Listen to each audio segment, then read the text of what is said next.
Un rêve d'enfant de faire du cinéma, déjà pour commencer évidemment, c'est effectivement mon premier projet, mon premier casting également. Mais en fait, dès les premiers castings, j'ai lu dans les quelques scènes qu'on m'a données, tu sais, qui sont des petites pièces de puzzle à assembler dans ta propre tête,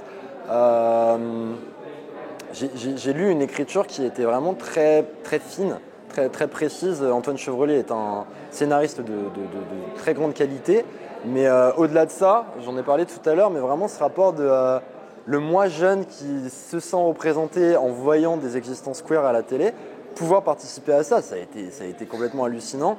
Et commencer avec non seulement la famille de cinéma qu'est Antoine Chevrollier, que ce soit au niveau de l'équipe technique ou les autres comédiens, comédiennes, actrices, c'était une chance et un privilège plus qu'autre chose. Donc qu'est-ce qui m'a donné envie de me lancer, appartenir à toute cette belle petite bande de personnes et à une histoire qui pour moi a beaucoup de sens et malheureusement a beaucoup d'actualité. J'ai envie de dire politique, mais en fait tout est politique, d'actualité sur le fléau qu'est l'homophobie.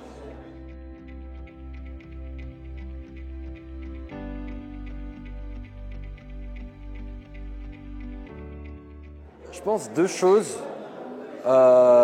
Évidemment son rapport amical avec Willy, parce qu'ils ont vraiment une relation hyper fusionnelle. C'est deux frères en fait, c'est deux meilleurs amis, mais c'est vraiment deux gouttes de sang d'une même veine, sans spoiler quoi que ce soit. Mais secondement, il y a vraiment eu ce rapport. J'ai souvent dit que c'était un parcours initiatique dans la masculinité.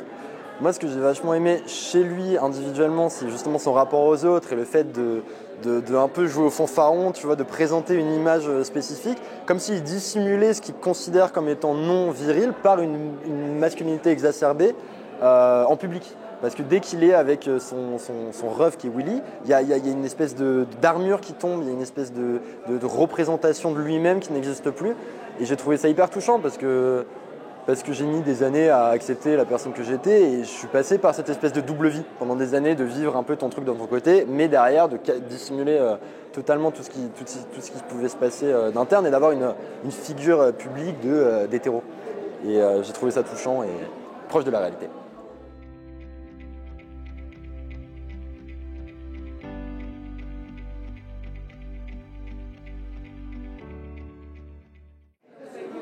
Tu sais, la famille, quand tu es jeune, c'est le cadre dans lequel tu grandis, tu fais tes premiers pas, tu ne peux pas te nourrir tout seul, donc on te fait à bouffer quand tu es bébé. Et quand tu es ado, quand tu commences à avoir tes premiers émois, peu importe ce qui va se passer, tu vas vivre une rupture horrible, tu vas pas avoir l'école que tu as envie d'avoir. La famille, c'est cette espèce de base sur laquelle tu vas toujours pouvoir te reposer en mode c'est ok, en fait, c'est correct d'exister, d'avoir vécu ça, de ne pas être bien, de machin et tout, parce que derrière, ils me soutiennent.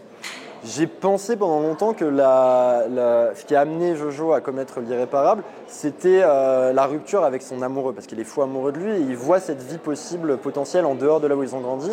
C'est vrai qu'avec ta question, ça me fait réfléchir sur le fait que est-ce qu'il n'aurait pas pu digérer cette rupture plus sainement s'il avait été entouré d'une famille comme ça? Oui, clairement, je pense c'est très bien vu, j'ai jamais perçu comme ça, mais surtout parce que j'ai eu ce rapport avec mon père, mais ça a été compliqué, bref on s'en fout, on va pas rentrer dans la vie perso, mais la mère.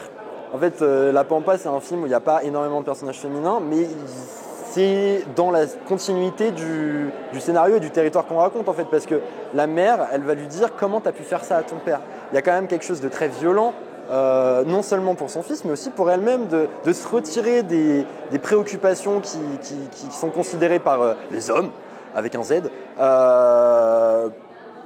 de jouer le jeu du patriarcat, en fait, de participer activement à ce qui fait que ce soit des personnages de seconde zone dans ces environnements-là, de ne considérer que la vie de ce que son mari veut, etc. Je pense que ça a été encore plus destructeur, même si c'est pas associé. Et oui, Jojo cherche la validation de son père, et c'est ça qui est d'autant plus touchant de voir après. Je peux pas spoiler, si. L'après, en fait, de la transposition que David fait sur Willy par rapport à l'amour qu'il n'arrivait pas à exprimer à son fils, il l'exprime encore plus à Willy. Je trouve que c'est assez déchirant comme rapport.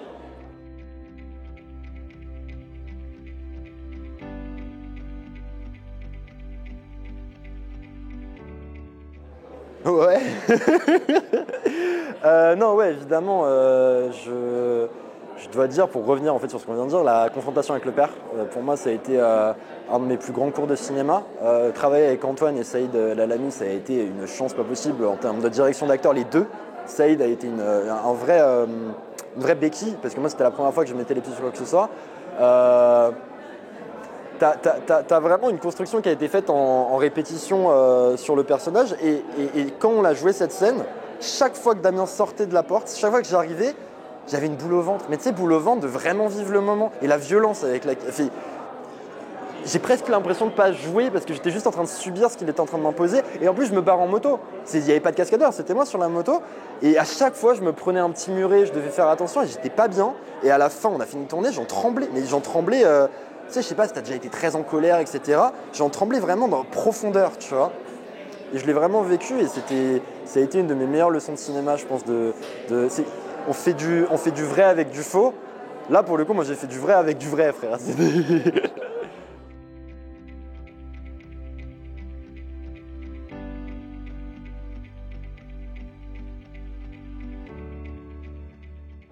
C'est pas son travail qui a influencé. Enfin, si, c'est son travail, mais c'est en deuxième partie son travail qui a influencé, genre techniquement. Premièrement, c'est fou parce que c'est un métier, mais c'est aussi une pratique artistique. Donc il y a quelque chose de très humain. Et Antoine, dès le premier callback, dès le premier casting que j'ai eu où je l'ai rencontré lui, tu as eu cette espèce de... Tu sais, quand tu regardes longtemps quelqu'un dans les yeux pour vraiment comprendre ce qu'il essaie de te partager, on a développé cette espèce de connexion possible parce qu'il y a, je ne vais pas préciser quoi, mais il y a beaucoup de choses qui sont autobiographiques. Il y a beaucoup de références à sa vie, à son territoire, aux gens avec qui il a grandi, etc. Et en fait, il n'a jamais vraiment donné l'histoire à qui que ce soit de l'équipe ou à aucun des comédiens. J'ai le vrai prénom et le vrai nom de famille de Jojo que je ne mentionnerai pas. Mais il y a vraiment eu ce rapport de il me donne un bout de lui en fait. Il me donne un scénario qu'il a écrit pendant 3 ans. Il veut que je le rende organique. Et du coup, il m'a partagé vraiment une espèce de force de récit avec tout son talent.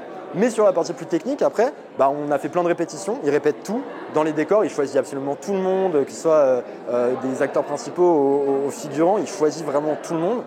Et dans sa manière de diriger, il y a vraiment un truc très intime entre nous parce qu'avant, tu as les répétitions, mais sur le plateau, tu as des moments où il va avoir une indication à te donner. Il va pas le crier en mode « ouais, sois triste » ou « fais ci » ou « sois mieux comme ça » ou « ah, t'es nul là ». Il va venir proche de toi, je m'approche pas, t'as vu, mais il va te parler dans l'oreille et il va te donner une indication qui va changer drastiquement ton truc. Ton partenaire de jeu ne l'a pas. Et du coup, en fait, moi je suis pas, j'étais pas comédien professionnel, maintenant j'espère que je le suis un peu. Mais j'étais avec Artus, Damien Bonnard, Saïd, Léonide avant la mort, qui sont des gens qui ont du galon. Et en fait, mon manque de pratique et leur expérience était chamboulé des deux côtés par le fait qu'on ne savait pas ce qu'Antoine nous avait dit dans l'oreille et que du coup on changeait une intention de jeu et du coup on était surpris, on devait retomber sur nos pattes et ça créait du réel en fait. Et ouais, et en plus il s'entoure d'une équipe qu'il a construite, une équipe technique qu'il a construite au fur et à mesure de ses projets, qui fait très famille. Il y a un aspect, enfin moi c'était mon premier tournage, j'avais l'impression de partir en colo de vacances, tu vois. Genre à la fin t'as le blues de la fin de la colo, tu vois. Et ça a été, je pense, une des meilleures rencontres possibles pour un début au cinéma. J'aurais pas pu tomber sur mieux, tu vois. Donc Antoine, je t'aime. On va terminer sur ça.